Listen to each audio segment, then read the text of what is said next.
Alors, bonjour à tous. En cette heure matinale, on m'a demandé de parler avec vous de démocratie et de numérique. Autrement dit, est-ce que notre bonne vieille démocratie, qui ces derniers temps a l'air un peu mal en point, pourrait être revigorée, réinventée par le numérique ?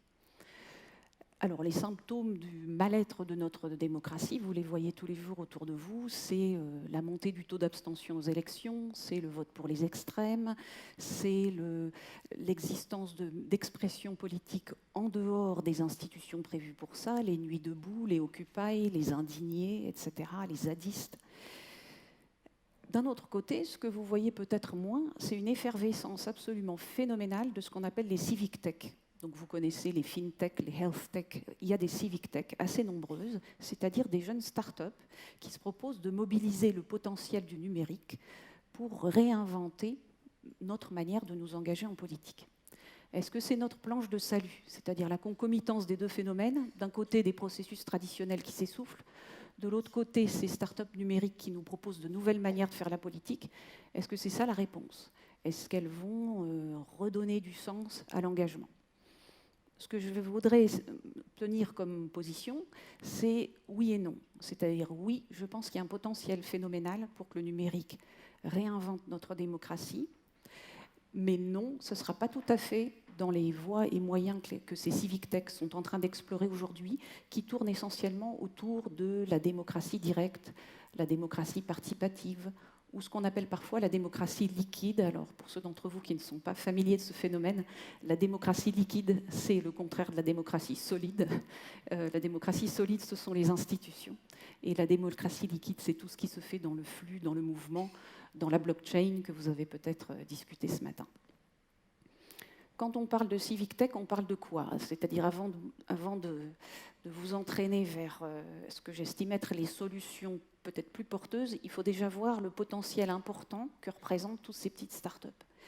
Donc quand on parle civic tech, on parle de quelques exemples emblématiques que je vais citer et puis toutes leurs déclinaisons. Premier exemple emblématique, c'est le crowdsourcing de la Constitution. Ça vous paraît peut-être un peu nébuleux comme concept, mais on a un exemple très vivant sous les yeux, c'est l'Islande.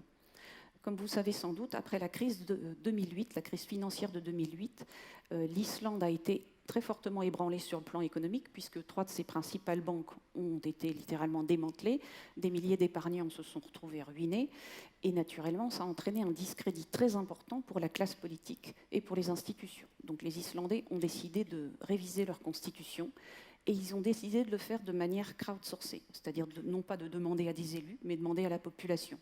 Donc étape 1, on a réuni 950 personnes pendant une journée, tirées au sort, en leur demandant quelles étaient les valeurs qu'elles voulaient voir inscrites dans la Constitution. Étape 2, on a pris 25 personnes, également tirées au sort, en leur demandant de devenir les rédacteurs de la Constitution.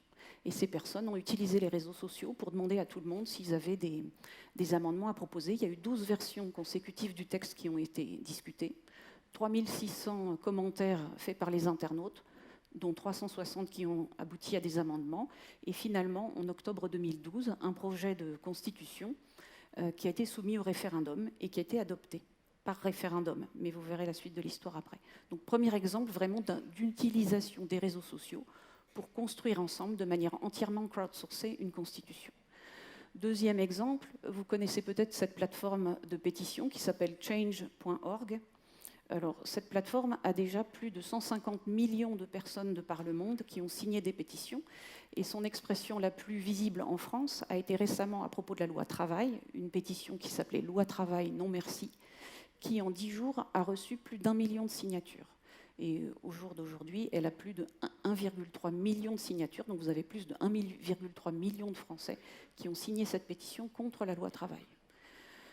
Troisième exemple, vous avez un Vox.org, c'est un comparateur de programmes électoraux. Donc là, l'idée, c'est qu'on va inciter les gens à aller voter en rendant pour eux plus lisible, plus facile à comprendre ce que propose chaque candidat, les différences entre eux. Ils ont déjà traité ainsi 18 élections dans une quinzaine de pays.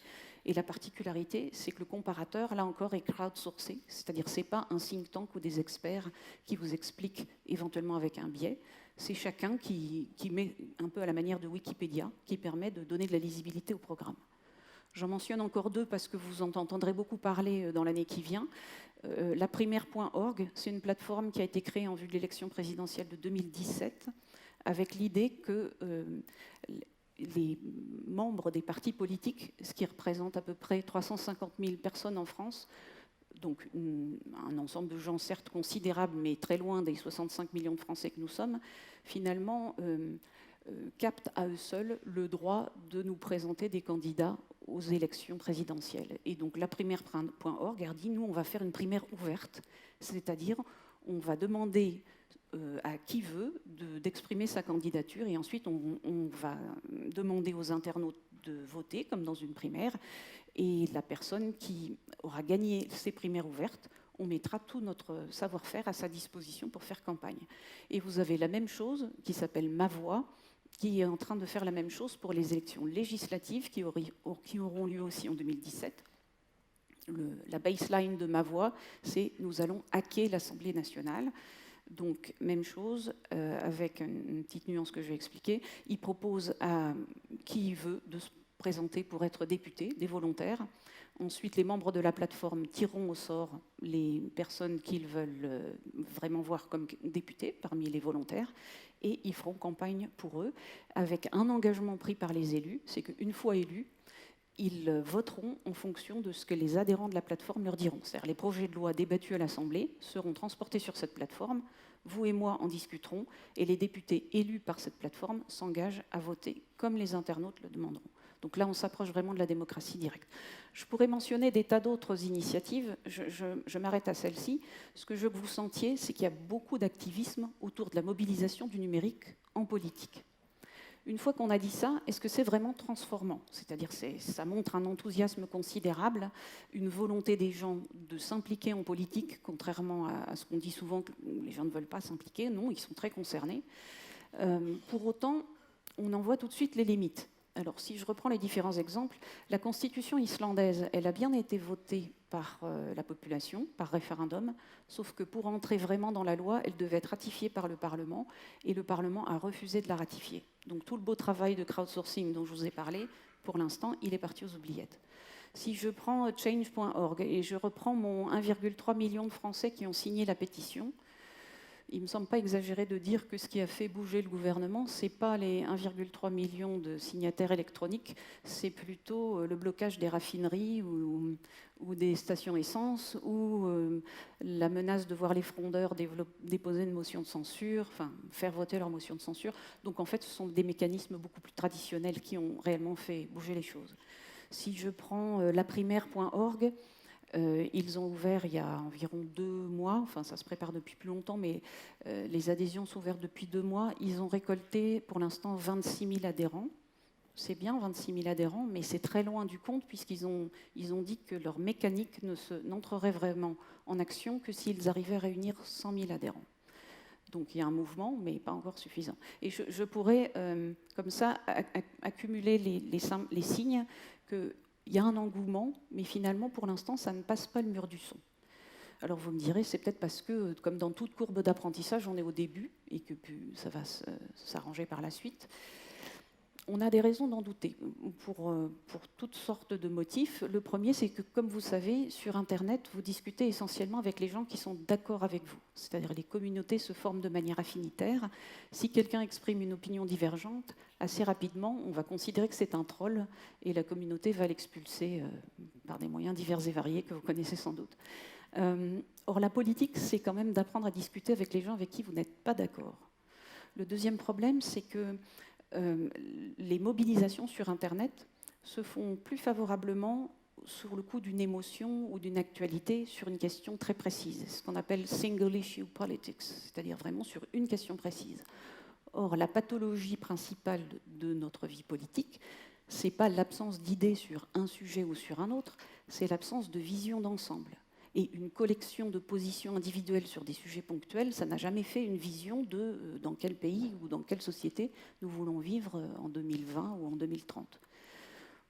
Un autre aspect de ces mouvements numériques, c'est encore une fois le renouvellement du personnel politique, ce qu'on voit avec laprimaire.org ou Ma Voix, sauf que ce que l'expérience antérieure nous a également appris, c'est que la puissance d'assimilation du système est telle que les nouveaux venus, avec un profil prétendument atypiques sont très rapidement assimilés. C'est-à-dire, je ne nommerai personne, mais la rapidité avec laquelle de jeunes députés ou de jeunes ministres adoptent la langue de bois, la rapidité avec laquelle des femmes élues développent des comportements tout aussi machistes que les hommes élus, la rapidité avec laquelle des profils atypiques comme, disons, je ne sais pas, les élus écologistes au début qui étaient très en dehors des clous, deviennent comme les autres des apparatchiks. La puissance d'assimilation du système est telle que même si vous introduisez du sang neuf, le système va assez rapidement le formater.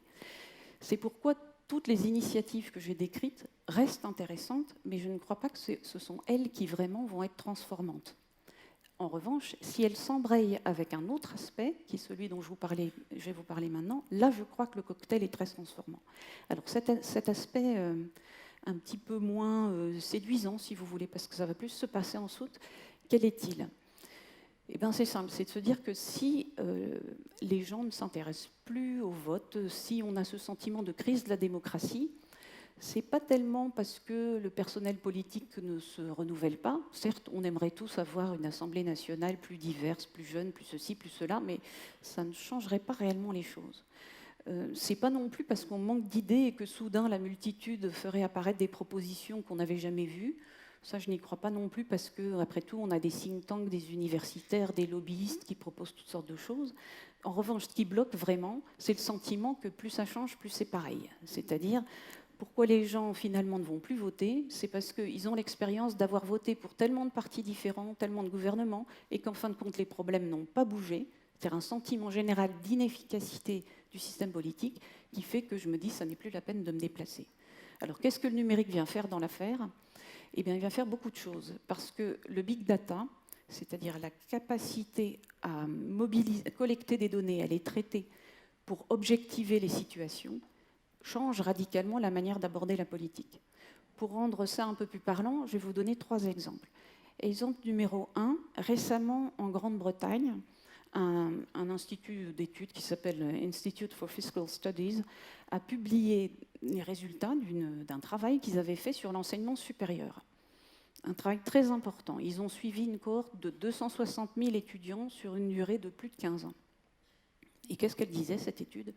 Elle disait qu'il y a 23 universités en Grande-Bretagne où la valeur ajoutée de l'enseignement est négative. C'est-à-dire, si vous êtes diplômé de cette université, vous aurez moins de chances de trouver un travail, et si vous trouvez un travail, il sera moins bien rémunéré que si vous n'aviez rien fait du tout.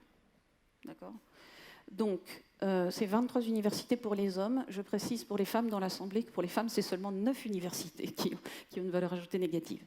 Alors maintenant, imaginez que cette étude qui a été faite une fois ponctuellement, vous ayez les données disponibles en routine, ce qui serait tout à fait possible, puisque ce qu'ils ont fait, ils ont juste exploité des données d'une part d'une base de données fiscale, croisée avec les bases de données des universités en question, et enfin des bases de données de prêts aux étudiants.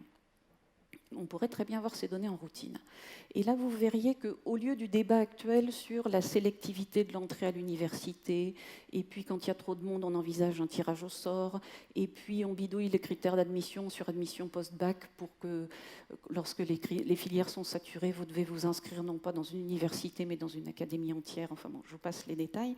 Au lieu de ce genre de débat complètement insoluble et qui, en France, ne résout en rien le problème de l'orientation, puisque je vous rappelle que un étudiant sur 2 qui rentre en première année d'études supérieures échoue. D'accord ? Le taux de succès de l'orientation est de 1 sur 2. Donc imaginez dans vos entreprises un processus industriel qui a un taux d'erreur de 50%. On ne s'en satisferait pas, j'imagine. Donc au lieu d'avoir des débats politiques qui n'ont aucune prise sur la réalité, on dirait juste aux étudiants, vous savez, si vous allez dans cette université, la valeur ajoutée est négative. Donc le big data changerait complètement la nature de la discussion. Je ne dis pas d'ailleurs qu'il aboutirait à dire qu'il faut fermer ces universités, parce qu'on a plein de raisons de vouloir se former, autres que de trouver un travail. On peut vouloir apprendre des choses pour la culture générale, mais vous voyez bien que ça changerait complètement la dynamique. Je prends un deuxième exemple, c'est la ville de Boston, qui a toujours été très en avance sur tout ce qu'on appelle Smart City et l'utilisation du numérique pour la gestion de la ville. Depuis quelques mois, ils ont mis sur leur page d'accueil ce qu'ils appellent le Boston City Score, donc un tableau de bord de performance des services de la ville. les items concernés ont été discutés avec la population, donc c'est la performance sur des sujets qui tiennent à cœur aux habitants de la ville. Donc vous avez des choses très diverses qui tiennent à l'efficacité des services administratifs, par exemple, combien de temps faut-il pour obtenir un permis de construire. Ça tient à la voirie urbaine, la réparation des réverbères quand ils sont cassés, le nettoyage des parcs, l'enlèvement des ordures. Ça tient à la sécurité, la criminalité, la délinquance dans la ville. Bon, vous avez une série d'indicateurs. Le tableau de bord est présenté de la manière suivante. Si l'indicateur de performance est conforme à l'engagement pris par le maire, l'indicateur c'est 1. Si c'est inférieur à la performance attendue, c'est moins que 1, ça va être, je sais pas, 0,83. Et si c'est supérieur, c'est-à-dire que la performance est supérieure à l'engagement pris par le maire, ça va être plus que 1, ça va être 1,12 ou quelque chose comme ça. Donc ce que vous voyez là, c'est deux choses. D'abord, on objective les performances du service public ou de l'action publique, mais c'est surtout que le maire ne peut plus jamais prendre un engagement de campagne, faire des promesses de campagne qu'il ne pourra pas tenir, parce que tous les jours, sur la page d'accueil du site web de la ville, il y a 1, plus que 1 ou moins que 1. D'accord ? Donc vous voyez la discipline démocratique que ça implique, c'est-à-dire vous ne pouvez plus vous faire élire en promettant des choses que vous ne pourrez pas tenir, parce qu'ensuite, tous les jours de votre mandat, ça sera visible pour tout le monde sur votre site web. Je mentionne un dernier exemple qui a été moins publié, mais même chose, qui montre comment un débat incroyablement sensible et politique peut être abordé différemment avec du big data, c'est celui de la réquisition des logements vacants. Vous savez, c'est un gros sujet, le logement en région parisienne. Et il y a quelques années, il y a eu une polémique sur l'idée, il y a beaucoup de logements et de bureaux vacants, autrement dit des propriétaires qui préfèrent garder leur logement inoccupé plutôt que de les mettre sur le marché locatif. Et donc, il n'y a qu'à faire une taxe sur les logements vacants, un dispositif de réquisition, et comme ça, on remettra tout ce parc de logements vacants sur le marché. C'est une disposition qui a été très controversée, si bien que quelques temps après, le Premier ministre a demandé une évaluation. Et là, les corps d'inspection se sont dit on va faire avec les moyens du big data. Et donc pour ça, le premier problème, c'était est-ce que ce parc de logements vacants existe réellement, ou est-ce qu'on nous parle d'une arlésienne? Et la réponse, c'est pour le savoir, au lieu de prendre les fichiers habituels, qui sont par exemple les fichiers de la taxe foncière, on va demander aux fournisseurs d'électricité de nous dire s'il y a de l'électricité qui est consommée dans ces logements. Parce que s'ils sont vacants, a priori, il n'y en a pas. Et en regardant les schémas d'usage de l'énergie, on le saura. Le résultat qu'on a trouvé, c'est que ce fameux parc de logements vacants, il était 10 fois plus petit que ce qu'on croyait. Donc en fait, il était minuscule. Et donc ça servait vraiment à rien de faire une taxe sur les logements vacants ou un dispositif de réquisition. Ça ne servait qu'à dissuader les propriétaires et ça ne résolvait absolument pas la question du logement. Donc à travers ces 3 exemples, et on pourrait en mettre bien d'autres, ce que je voudrais montrer, c'est que si on veut vraiment changer la politique par le numérique, je crois qu'il faut d'abord agir là-dessus, c'est-à-dire essayer de donner par le big data des éléments de diagnostic, des éléments d'évaluation, pour que quand on discute sur des réalités. Quand on évalue des mesures, on les évalue au regard de leur efficacité. Ça ne veut pas dire que la politique se réduit juste à une feuille Excel qui nous dit ça marche ou ça ne marche pas. La politique, c'est essentiellement des confrontations de valeurs. Simplement, la différence, c'est que confronter des valeurs, c'est pas s'échanger des grands principes, c'est voir comment ces valeurs structurent le réel. Et alors tout le reste dont on a parlé, la démocratie plus directe, plus participative, là, elle retrouve quelque chose dont elle peut discuter. Donc voilà, pour moi, la manière dont le numérique va réinventer la politique, c'est ça, nous permettre de parler de la vie des gens et ne pas s'échanger des grands principes sans aucun rapport avec notre réalité. Merci de votre attention.